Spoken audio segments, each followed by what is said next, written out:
은혜의 자리 복된 자리에 나와서 예배드리는 여러분 모두를 축복합니다.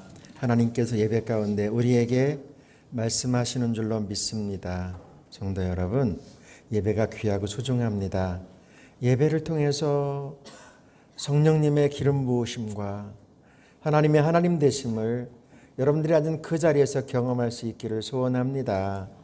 오늘 우리가 읽어야 될 말씀 가운데 시편 63편에 있는 말씀을 통해서 주님의 음성을 들으려고 합니다.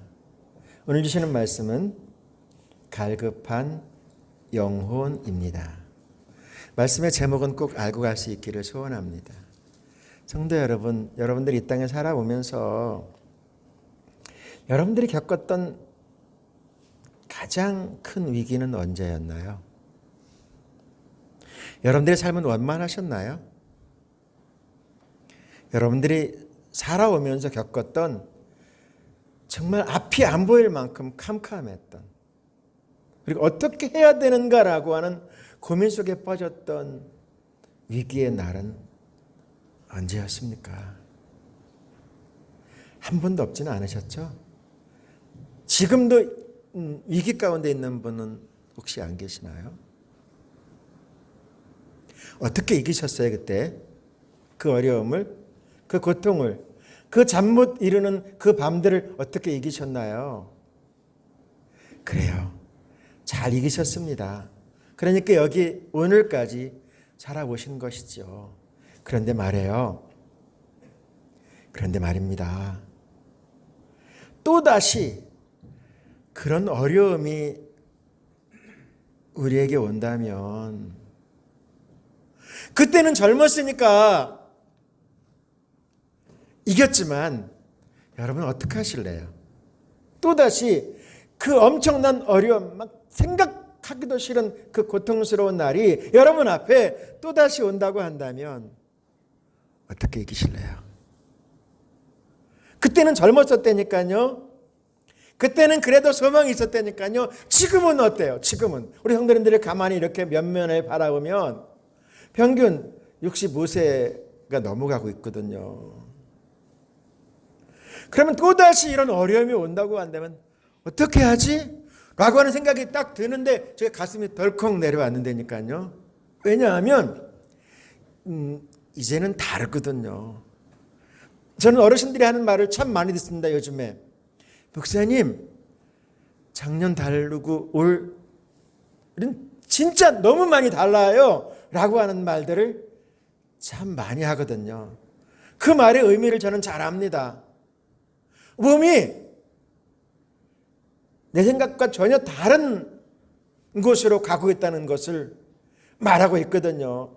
실증적으로 보여주고 있거든요.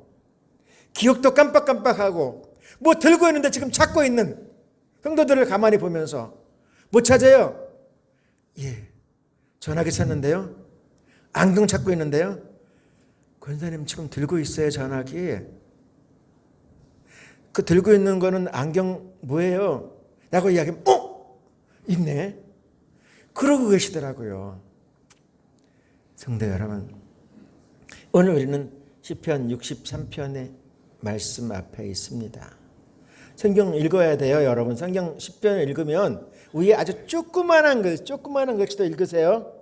조그마한 글씨도 꼭 읽으세요. 조그마한 글씨로 뭐라고 써져 있냐면 다윗의 시 유대 광야에 있을 때에라고 하는 조그만 글씨, 위에 하얀 게 그 조그만 글씨예요.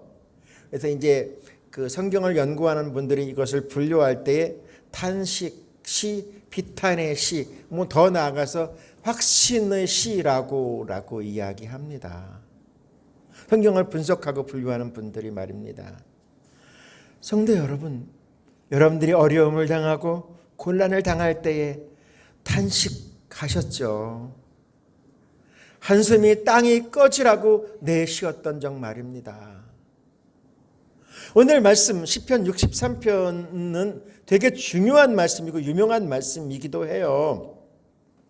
교회가 처음 이 땅에 세워졌을 때에 교부였던 크리스토스미라고 하는 분이 이렇게 이야기합니다.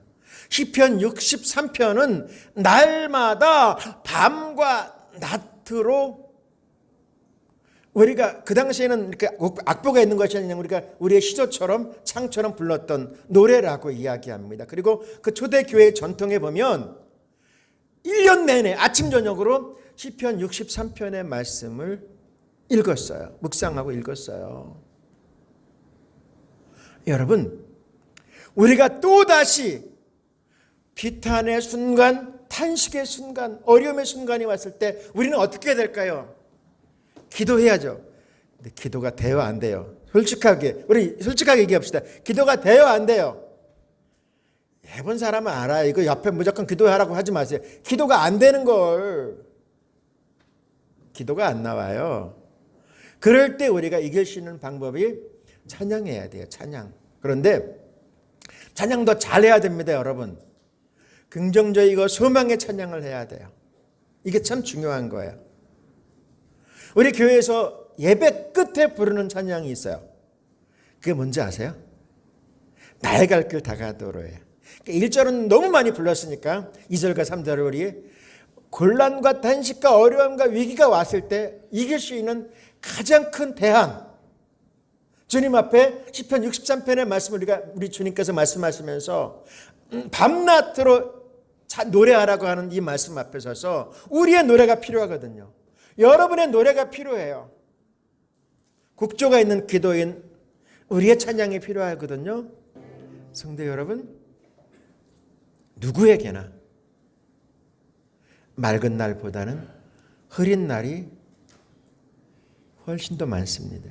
그거 아세요? 우리나라에서 살아가는 동안 우리나라의 환경이 진짜 좋지요. 너무 좋습니다. 자연도요. 그런데 여러분, 우리나라의 365일 날씨를 통계 잡아보면 맑은 날이 더 많을까요? 그렇지 않은 날이 더 많을까요? 우리가 생각하기에는 맑고 태양이 쨍쨍 비치는 날이 훨씬 더 많을 거라고 생각하죠. 전혀 그렇지 않습니다, 여러분. 정확한 통계를 잡으면 3분의 1도 안 됩니다.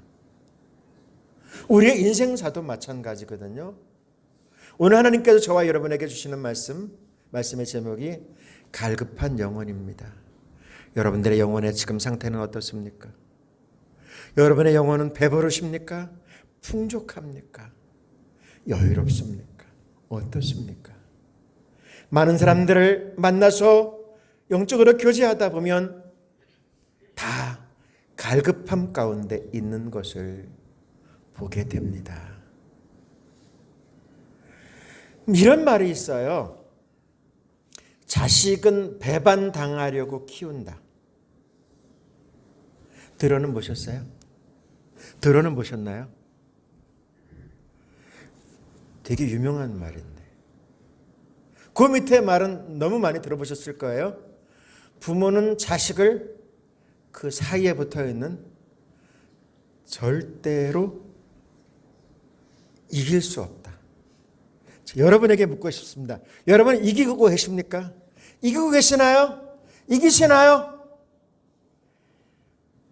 아마 다 동의할걸요. 이 아래에 있는 격언에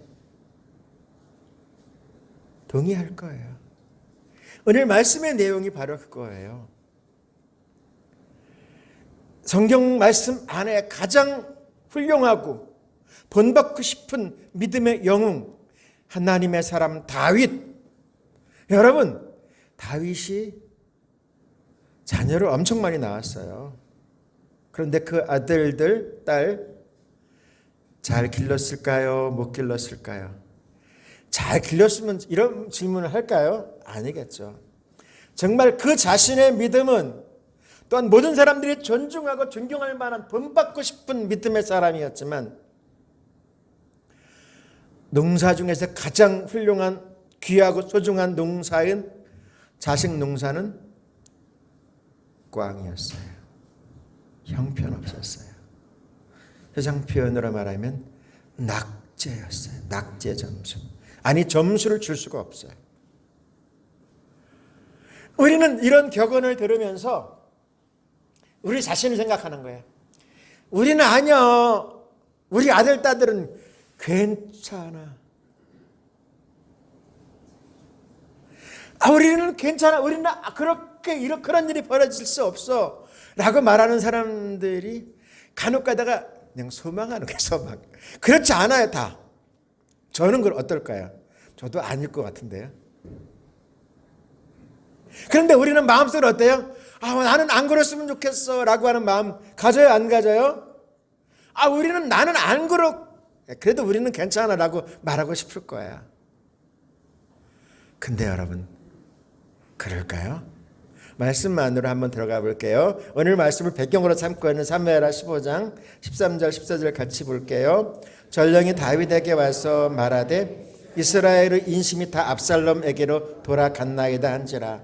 다윗이 예루살렘에 함께 있는 그의 모든 신하에게 이르되 일어나 도망하자. 그렇지 아니면 우리 중 한 사람도 압살롬에게서 피하지 못하리라. 빨리 가자. 두렵건대 그가 우리를 급히 따라와 우리를 해하려고 칼날로 성읍을 칠까 하노라. 아멘.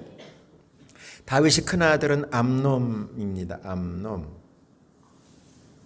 이 암놈이 망나니예요. 망나니. 어느 날 이제 이렇게 왕자로서 이렇게 혈기왕성한 청년으로 이렇게 지나다가 아유새가 저절로 나야. 그의 누이 다말을 딱 보고선 누이 동생을 보고선 눈이 뿅 갔어요. 자기 동생이야.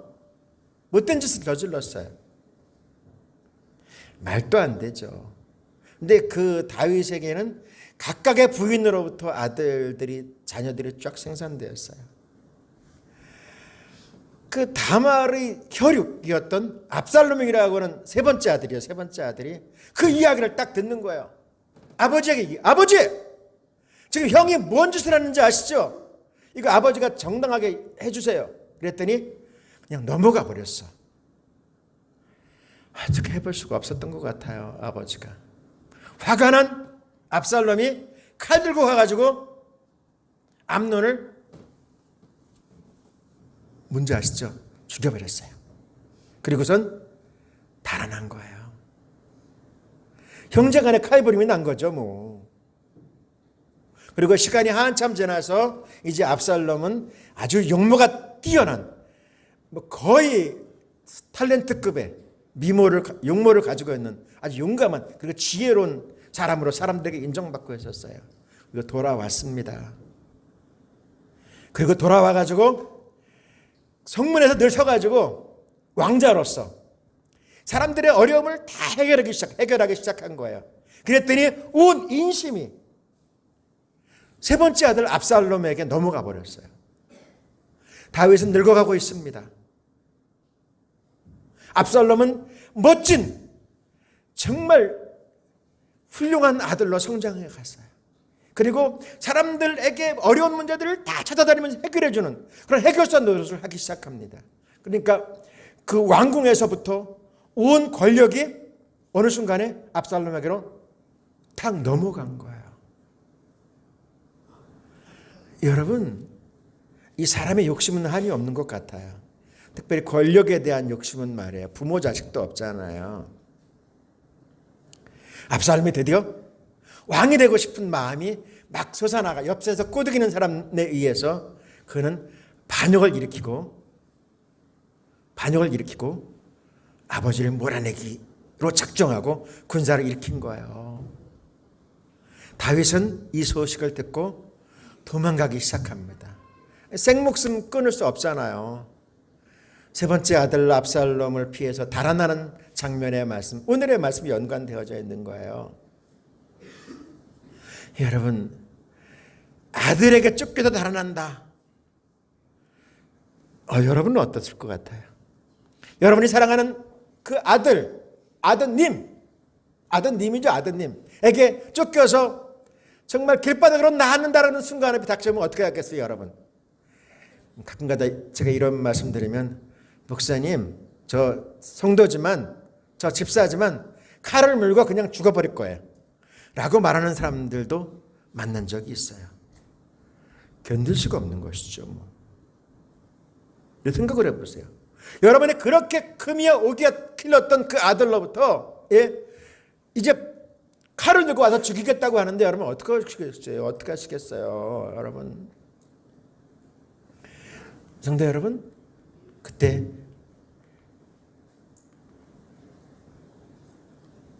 생각을 하는 거예요.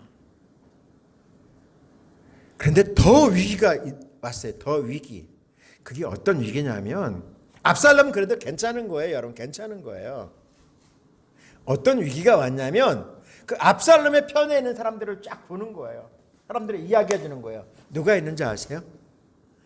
아히도벨이라고 하는 사람이 압살롬의 편에 서 있는 거예요. 혹시 삼국지를 읽어보셨나요? 삼국지를 읽어보셨어요? 유비가 유비될 수 있었던 것은 그 옆에 관우나 장비가 있었기 때문이 아니에요, 여러분. 물론 용맹스러운 장군들이 있었기 때문이기도 하지만 절대로 그렇지 않아요. 그에게는 책사였던 제갈공명이 있었기 때문에 유비가 유비로서 존재했던 거예요. 마찬가지로 다윗이 사울 왕에 쫓길 때부터 지금 왕의 자리에 있을 때까지 그의 옆에서 도왔던 두 명의 사람이 있어요. 그의 오른팔이었던 요압이라고 하는 요압 장군, 그리고 그의 왼팔이었던 아히도벨 같은 사람. 아히도벨은 그런데 특별히 여러분 정말 그 책사로서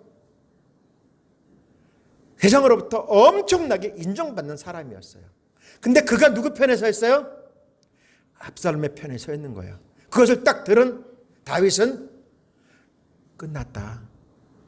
모든 군사들이 세력들이 압살롬의 편에 가 있고 가장 훌륭한 당시의 책사였던 아히도벨까지 그의 옆에 있다고 하는 것은 자신은 이제 세상적인 방법으로는 어떤 방법으로도 압살롬을 이길 수 없다는 생각을 하게 됩니다. 왜요? 어느 정도인지 성경은 이렇게 표현하고 있어요. 아히도벨에 대해서 이렇게 이야기합니다. 사무엘하 16장 23절이요. 사람들은 아히도벨이 베푸는 모략은 무엇이든지 마치 하나님께 여쭈어서 받은 말씀과 꽃같이 여겼다. 다윗도 그러하겠지만 압살롬도 그러하였다.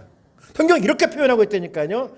아히도벨의 모략 책사가 얼마만큼 지혜로웠는지를, 얼마만큼이요 하나님으로부터 나오는 것 같은 지혜로운 사람이었다니까요. 근데 그 사람이 누구 편에? 압살롬의 편에. 그러니까 딱 보면 게임 끝이에요. 다윗은 판세를 읽을 줄 알아요. 아, 이제 끝났구나. 세상적인 방법으로, 인간적인 방법으로는 도대체 압살롬을 이길 수 없다고 생각합니다. 여러분, 그랬기 때문에 다윗이 어떻게 한 거예요? 세상적인 방법을 취할 수 없었던 것이죠. 자, 그의 책사, 그의 모략이 어떤지 아세요? 정말 이건 정말 깜짝 놀랄 일이에요. 사무엘하 17장 1절부터 13절까지 말씀이요. 아히도벨이 압살롬에게 말했습니다. 군인 12,000명을 뽑게 해주십시오. 오늘 밤 다윗을 쫓겠습니다. 다윗이 지치고 약할 때 따라잡겠습니다. 다윗에게 겁을 주면 그의 모든 백성은 도망칠 것입니다. 저는 다윗 왕만 죽이겠습니다. 다른 사람들은 모두 왕에게 다시 데리고 오겠습니다. 왕이 찾으시는 사람이 죽으면 다른 사람들은 다 평안히 돌아올 것입니다. 압살롬의 이 지략은요 사실 뛰어난 것이었어요. 그리고 이대로만 됐다고 한다면 게임 끝, 우리말로 표현하면 끝났을 거예요. 그런데 이대로 되지 않았죠. 왜요? 다윗은 어디로 갔어요? 유대 광야로 갔습니다. 광야, 성지순례 가본 분은 알 거예요. 광야가 어떤 곳인지. 광야는 어떤 곳이에요? 사람이 살 수 없는 곳입니다. 어떻게 해야 살 수 있어요? 하나님의 도우심 받지 않으면 살 수 없는 것이 광야입니다. 인간적인 그 어떤 방법으로도 어떤 지혜로 살 수 없어요. 그것은. 광야는 하나님의 도우심과 인도하심과 지키심이 없다고 한다면 그 누구도 살 수 없는 것이 광야입니다. 다윗이 어디로 갔어요? 광야로 갔습니다. 왜요? 하나님의 도우심을 구하기 위해서. 인생에는 누구에게나 어둠이 옵니다. 탄식도 쏟아 나올 것입니다. 그럴 때 하나님의 사람은 어떻게 해야 될까요? 여러분은 어떻게 하시려고 해요? 그가 광야에서 고백하는 것이 있습니다. 1절이요. 하나님이여 주는 나의 하나님이시라. 내가 간절히 주를 쳤되 물이 없어 마르고 황폐한 땅에서 내 영혼이 주를 갈망하며 내 육체가 주를 앙무하나이다. 아멘. 맞습니다. 여러분, 믿음의 사람은, 하나님의 사람은 위기가 왔을 때, 어려움이 왔을 때 세상적인 방법이 아니고 어떻게 하라고요? 하나님을 찾는 거예요. 하나님 옆에 나오는 거예요. 그러면 우리 하나님이 일하시기 시작합니다. 오늘 말씀의 제목이 뭐라고요? 갈급한 영혼입니다. 여러분의 영혼은 어떻습니까? 혹 구멍이 뻥 뚫린 것처럼 뚫려서 바람이 슉슉 부는 것은 아닙니까? 누가 뭐라고 하면 기분 나쁘고 세상 보여지는 모든 것들이 견딜 수 없도록 막 눈에 가시처럼 다가오는 것은 혹 아닙니까? 여러분, 우리의 영적인 상태를 점검해야 합니다. 우리는 지금 격변의 때를 살고 있습니다. 한 치 앞을 알 수 없는 그러한 때를 우리는 살아가고 있습니다. 이러한 때 성도된 우리들은 어떻게 해야 할까요? 무엇을 해야 할까요? 사랑하신 여러분, 우리 하나님께서 우리에게 말씀합니다. 오늘 말씀 5절을 같이 봅니다. 기름지고 맛깔진 음식을 배불리 먹은 듯이 내 영혼이 만족하고 내가 기쁨에 가득 찬 입술로 주님을 찬양하렵니다. 지금 누가 그러고 있어요? 광야에 나간 다윗이 내일이 없는 사람이에요. 지금 이 사람은 한 치 앞을 내다볼 수 없어요. 자기를 죽이려고 하는 군인들이 지금 다가오고 있다는 소식이 긴박하게 들려오고 있습니다. 그때 저는 광야에서 하나님 앞에 무릎을 꿇습니다. 지금 우리의 삶의 터전이 이렇지 않다고 누가 이야기할 수 있을까요? 영적으로 지금 엄청난 혼란이 우리 앞에 다가오고 있습니다. 교회는, 그리고 영적인 상황은 급격하게 한쪽에 무너지는 것처럼, 뚝이 터진 것처럼 터져서 밀려오고 있습니다. 이러할 때 어떻게 할까요? 역사를 쭉 공부해 오면서 이러할 때 믿음의 사람들은 어떻게 했을까? 그런데 놀라운 것 하나를 발견하게 되었습니다. 정말 생각이 있었던, 영적으로 깨어있던 사람들이 어디로 갔냐면 벼랑 끝으로 갔더라고요. 사막으로 갔더라고요. 광야로 갔더라고요. 그리고 그곳에서 하나님 앞에 기도했습니다. 저도 요즘에는 6월달 들어서 하루에 4시간 기도하려고 몸부림을 치고 있습니다. 4시간 계속해서요. 그러면 하나님 앞에 다가가는 연습을 하고 있습니다. 성도 여러분, 그 선배들의 기도의 모습들을 가만히 보았더니 저들의 기도는 그렇게 거창한 것 아니었어요. 하나님, 나를 불쌍히 여겨주시옵소서. 십자가의 주님, 이 시대를 용서해 주시옵소서. 3마디 4마디 적었어요. 그것을 붙들고 하루 종일 버텨냈더라고요. 지금 우리에게 필요한 것은 주님의 붙드심과 영적으로 주님과 교통하는 것인 줄로 믿습니다.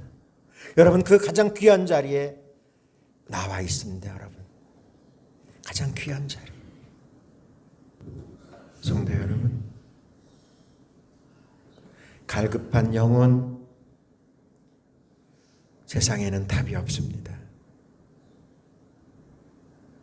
물질을 아무리 얻어도, 우리가 원하는 목표에 도달해도 여러분, 그곳에는 답이 없습니다. 하나님이 붙잡아 주셔야 됩니다. 우리 하나님이 채워 주셔야 합니다. 여러분의 영혼의 상태는 어떻습니까? 환경, 상황, 보이는 것 정말 중요합니다. 육신적인 것 진짜 중요합니다.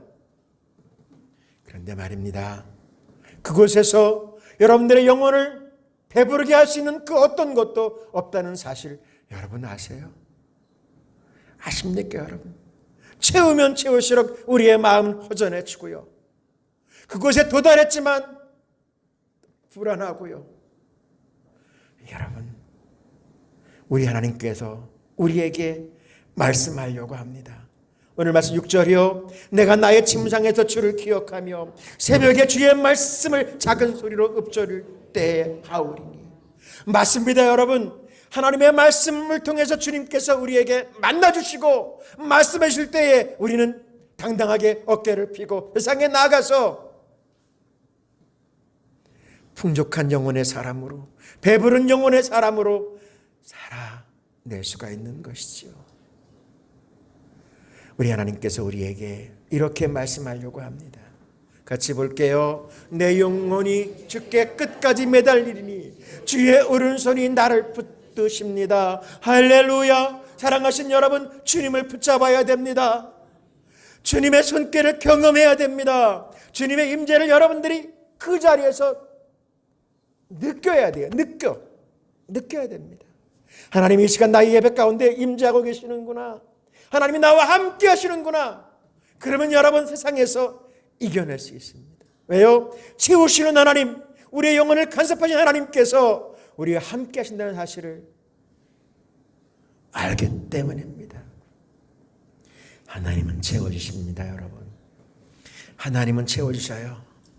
사실 다윗이 잘한 것 하나도 없습니다. 그가 잘한 게 뭐가 있겠어요? 아히도벨이 그에게서 등을 돌리고 떠났다는 이야기는 그가 한 행위나 그가 한 모든 일들은 점수가 없다는 이야기죠. 비록 우리가 역사적으로 굉장하다고 이야기했지만 그도 이제 나이 들고 판단력이 흐려지고 자신의 자식들이 되어지는 일들 가운데 한 개도 이렇게 해보지 못하는 그런 속에 있었던 그 사람.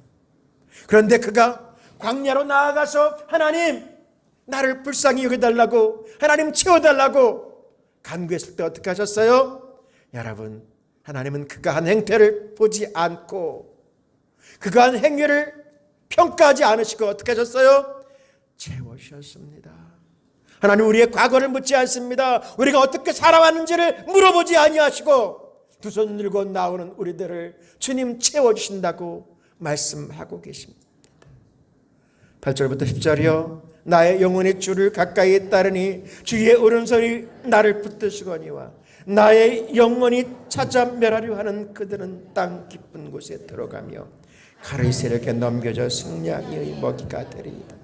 맞아요. 하나님은요, 하나님의 사람의 편에서 일하십니다. 하나님은 절대로 공평하지 않습니다. 이게 뭔 말이냐고요? 사실입니다. 하나님은 공평이라는 거 없습니다.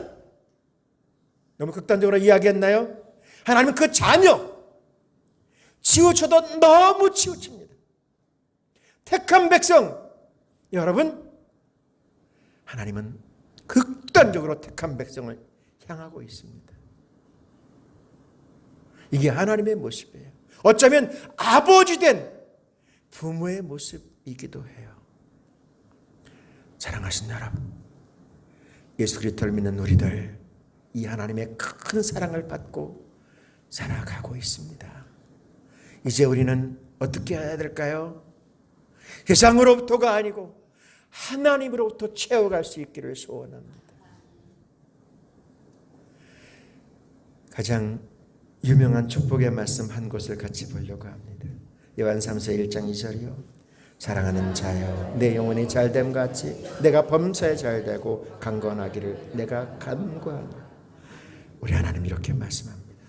세상의 것, 붙잡으려고 하는 것, 우리가 원하는 것, 그것으로는 우리를 잘되게 하거나 우리가 그렇게 바라는 성공의 자리로 이끌지 못한다고 주님 말씀하십니다. 무엇이요? 우리의 영혼이 잘됨과 같이.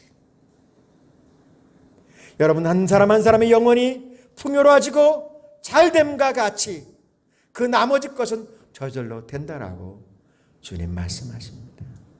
성도 여러분, 이제 또 우리는 말씀을 들고 세상으로 나갈 것입니다. 여러분들의 삶터와 일터에서 주님을 바라보십시다. 그리고 여러분들의 영혼을 예수님으로, 말씀으로, 은혜로 채우십시다. 세상 노래가 아니고 기도가 안 될 때는 여러분들의 입술에서 찬양함으로 여러분들의 삶을 세워가십시다. 하나님은 우리와 함께 하실 것이고 우리를 통해서 영광을 받아 주실 줄로 믿습니다. 이 한 주간도 주님과 함께 승리하는 삶, 복된 삶 살아내시기를 주님의 이름으로 축원합니다.